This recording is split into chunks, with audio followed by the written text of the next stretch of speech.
좋은 날입니다. 오늘도 말씀 안에 승리하는 하루 되시기를 기도하겠습니다. 오늘 생명의 산 본문은 여호수아 8장 10절부터 23절입니다. 오늘 본문에서는 이스라엘이 아이성을 정복하는 모습이 나옵니다.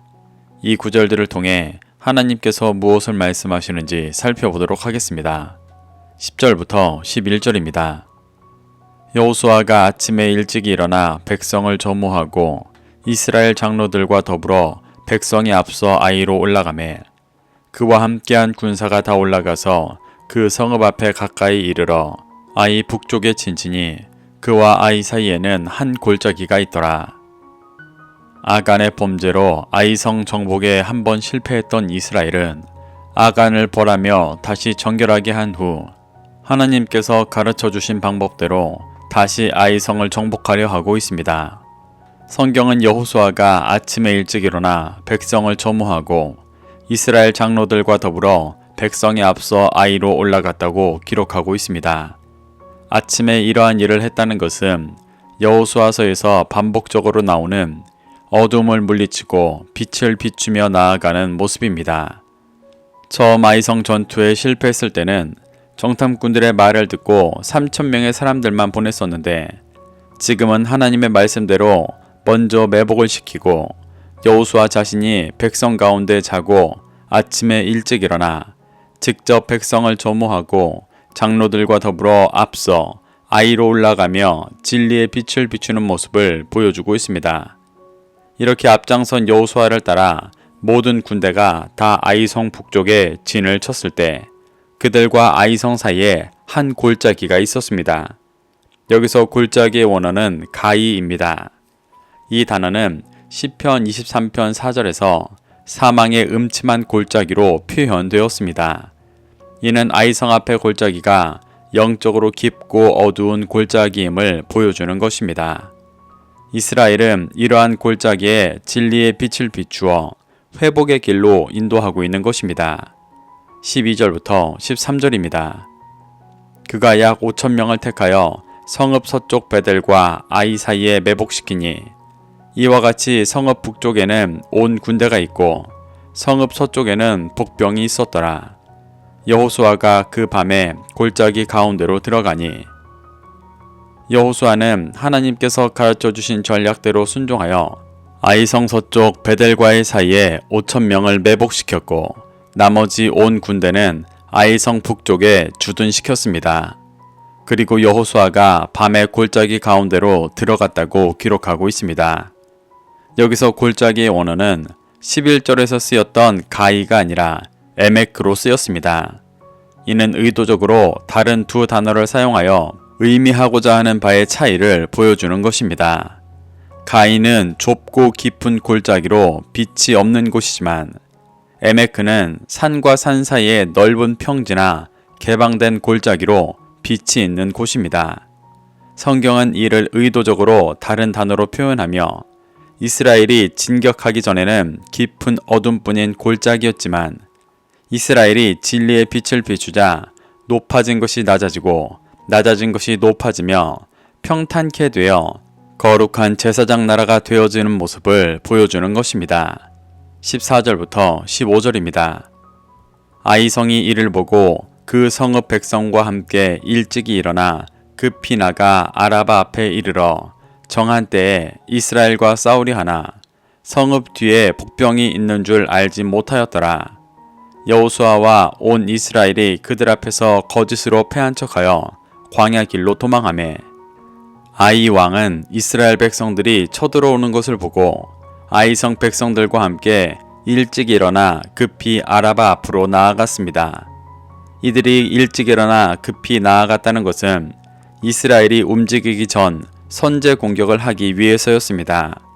아이 왕은 얼마 전 이스라엘을 격파한 승리를 기억하며 이들을 무찌르기 위해 급히 움직였지만 복병이 있다는 사실을 알지 못하고 움직인 것입니다. 이들은 자신의 육신의 기준대로 진리를 무너뜨리려 하고 있지만 가나안을 회복시키려 하시는 하나님의 역사 앞에서는 의미 없는 전략일 뿐이었습니다. 여호수아는 하나님께서 가르쳐 주신 전략대로 온 이스라엘이 그들 앞에서 거짓으로 패한 척하여 광야 길로 도망하였습니다. 이는 하나님의 말씀에 반응하지 않던 아이 왕과 그 백성들이 거친 광야의 길로 들어가 연단과 심판을 받게 될 것을 보여주는 것입니다. 16절부터 17절입니다. 그 성읍에 있는 모든 백성이 그들을 추격하려고 모여 여호수아를 추격하며 유인함을 받아 아이 성읍을 멀리 떠나니 아이와 베델에 이스라엘을 따라가지 아니한 자가 하나도 없으며 성문을 열어놓고 이스라엘을 추격하였더라. 아이 왕은 얼마 전의 승리를 기억하며 성읍에 있는 모든 백성을 동원하여 이스라엘을 추격했습니다. 이것이 아이성의 백성들이 아이성의 죄악된 영적인 구조에서 나와 이스라엘이 비추는 진리의 빛으로 인도함 받는 모습입니다. 하나님의 역사하심을 믿고 신뢰하지 못하는 이들이 이 인도함을 따라가면 결국 받게 되는 것은 불의 심판입니다. 그곳에서 철저하게 깨어지고 부서져 죄악이 진멸되는 것입니다. 이들은 한 사람도 빠짐없이 육신의 소욕을 따라 성문을 열어놓고 이스라엘을 추격하였습니다. 성문을 열어놓고 추격하는 모습은 아이성의 군대는 하나님의 인도하심을 따라 연단과 심판으로 들어갔지만 아이성에는 그 죄악이 무너지고 진리로 채워질 준비가 되었음을 보여주는 것입니다. 18절부터 19절입니다. 여호와께서 여호수아에게 이르시되 내 손에 잡은 단창을 들어 아이를 가리키라. 내가 이 성읍을 내 손에 넘겨주리라. 여호수아가 그의 손에 잡힌 단창을 들어 그 성읍을 가리키니 그의 손을 드는 순간에 복병이 그들의 자리에서 급히 일어나 성읍으로 달려 들어가서 점령하고 곧 성읍에 불을 놓았더라. 여호수아가 하나님의 인도하심에 따라 아이성의 군대를 유인하자 하나님은 여호수아에게 내 손에 잡은 단창을 들어 아이를 가리키라고 말씀하셨습니다. 여기서 여호수아가 들어올린 단창은 좌우의 날선 검과 같은 하나님의 말씀을 의미합니다. 요한계시록 19장 15절에서는 예수님께서 이와 같은 철장으로 만국을 다스린다고 말씀하십니다. 그래서 여호수아가 단창으로 성읍을 가리키는 모습은 죄악으로 가득한 아이성을 진리로 다스리고 통치하게 되는 모습을 보여주는 것입니다. 이 신호를 본 복병들은 자리에서 급히 일어나 성읍으로 달려들어가 점령하고 성읍에 불을 놓았습니다. 이들은 여호수아와 함께 진리로 연단되어 하나님께서 행하실 일에 속히 반응하는 자들이었습니다.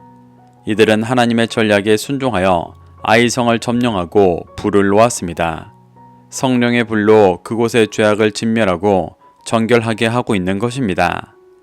이것이 가나안을 진리로 정복하고 열방의 진리의 빛을 비출 제사장 나라의 모습입니다. 20절부터 23절입니다. 아이 사람이 뒤를 돌아본즉 그 성읍의 연기가 하늘에 닿은 것이 보이니 이 길로도 저 길로도 도망할 수 없이 되었고 광야로 도망하던 이스라엘 백성들은 그 추격하던 자에게로 돌아섰더라. 여호수아와 온 이스라엘이 그 복병이 성읍을 점령함과 성읍의 연기가 오름을 보고 다시 돌이켜 아이 사람들을 쳐 죽이고 복병도 성읍에서 나와 그들을 치매 그들이 이스라엘 중간에 든지라. 어떤 사람들은 이쪽에서 어떤 사람들은 저쪽에서 쳐 죽여서 한 사람도 남거나 도망하지 못하게 하였고 아이 왕을 사로잡아 여호수아 앞으로 끌어왔더라. 거짓으로 도망하며 유인하는 이스라엘을 추격하던 아이 사람들은 자신의 성읍의 연기가 하늘에 닿는 것을 보았고 도망하던 여호수아와 온 이스라엘 백성들은 뒤돌아서 추격하던 아이 사람들을 공격했습니다. 20절에서 연기가 하늘에 닿았다는 표현과 21절에서 연기가 오른다는 표현에 쓰인 원어는 모두 알라로 태워드리는 제사인 번제를 드린다고 할 때도 쓰이는 단어입니다. 이는 이스라엘이 아이성을 온전히 바쳐야 할 제물로 올려드렸고 하나님께서 기쁘게 받으시는 모습을 보여주는 것입니다. 이렇게 이스라엘이 하나님의 인도하심에 순종하여 아이성을 드려 거룩히 했을 때 하나님은 여호수아가 남은 아이성의 군대를 진멸하게 하시는 것입니다.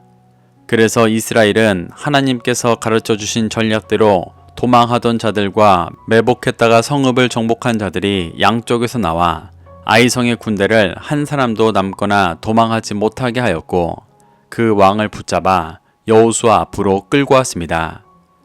이렇게 이스라엘은 아간의 범죄로 인해 죄악이 섞여 하나님께서 함께하지 않는 상태에서는 아이성에게 패했었지만 죄를 회개하고 다시 하나님의 말씀을 쫓아 거룩한 제사장 나라로서 아이성을 진리로 정복하고 있습니다.